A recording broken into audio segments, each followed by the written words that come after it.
Jail. Jail शब्द अगर किसी व्यक्ति के चरित्र से जुड़ जाए तो उसकी गरिमा पर सवाल उठना लाजमी है। लेकिन क्या किसी व्यक्ति के जेल जाने के बाद उसे घृणा या संदेह की निगाह से देखा जाना सही है? दोस्तों, जेल जाने के बहुत से कारण हो सकते हैं और कभी कभी उद्देश्य भी। माना कि दुराचारी, भ्रष्टाचारी, दुष्कर्मी जेल जाते हैं और ऐसे व्यक्तियों से घृणा करना या उनकी बेगुनाही पर संदेह करना स्वाभाविक है। लेकिन जरूरी नहीं कि जेल जाने वाला हर व्यक्ति कुकर्मी, चोर या बदमाश हो।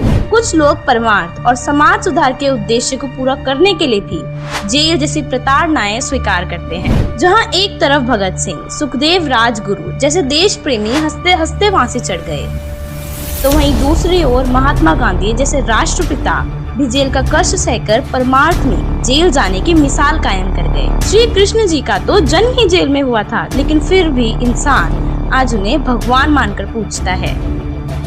ईसा मसीह जी ने सत्य कहा तो जनता ने उन्हें शूली पर टांग दिया और अब वर्तमान में उन्हें गॉड कहकर संबोधित किया जाता है। इसी प्रकार गुरु नानक देव जी को भी उस समय बाबर की जेल में रखा गया। दोस्तों, 15वीं शताब्दी में पोलैंड देश के निकोलस ने शोध में पता लगाया कि धरती घूमती है, लेकिन इसी जनता ने निकोलस को झूठा बताकर उसे फांसी पर चढ़वा दिया। लेकिन कुछ समय पश्चात जब यह बात सच साबित हुई तो इतिहास के पन्नों पर आज भी निकोलस का नाम सुनहरे शब्दों में दर्ज है। वास्तविकता तो यह है कि जब कभी भी किसी महापुरुष ने जनहित में किसी सत्य को उजागर करके जनमानस को सच का आईना दिखाना चाहा, तो उसी जनता के द्वारा उन महापुरुषों को प्रताड़ित ही किया गया। ठीक इसी तरह वर्तमान समय में संत रामपाल जी महाराज भी एक महापुरुष की भूमिका निभा रहे हैं और सभी को एक नई चेतना प्रदान करके अध्यात्म ज्ञान के गुण रहस्य को उजागर कर समाज को बहुमूल्य सत्य ज्ञान प्रदान कर रहे हैं। लेकिन भोली जनता के द्वारा इतिहास में की गई भूल को फिर से दोहराया जा रहा है और उनके इस परोपकार के कार्य में सहयोग के बजाय आलोचना शुरू कर दी। संत रामपाल जी महाराज का गुनाह सिर्फ इतना है कि उन्होंने जनहित में अपना समूल अस्तित्व न्यौछावर कर जनता की भलाई की सोची।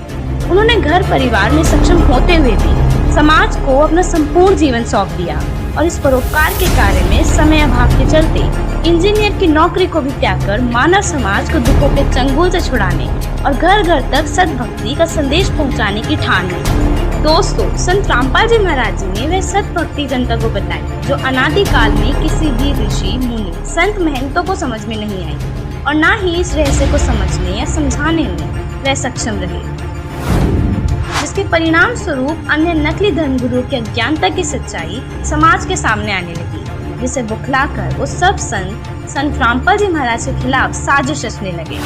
संत रामपाल जी महाराज ने सभी धर्मों के पवित्र सदग्रंथों जैसे वेद, शास्त्र, कुरान शरीफ, श्री गुरु ग्रंथ साहिब और बाइबल आदि का गहनता से अध्ययन किया और यह पता लगाया कि आखिरकार असली सद्भक्ति विधि और मंत्र क्या है, जिससे मनुष्य सुखी भी होंगे और पूर्ण मोक्ष पाकर जन्म मरण के भयंकर रोग से पूर्णतः छुटकारा पा सकेंगे।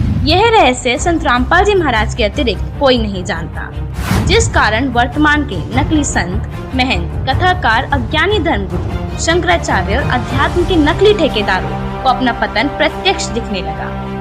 अपने धर्म की झूठी दुकानें बंद होते देख इन ज्ञानहीन संतों ने संत रामपाल जी महाराज जी की आवाज को पूरी तरह दबाने का भरसक प्रयास किया और जिसका परिणाम आज आपके सामने है।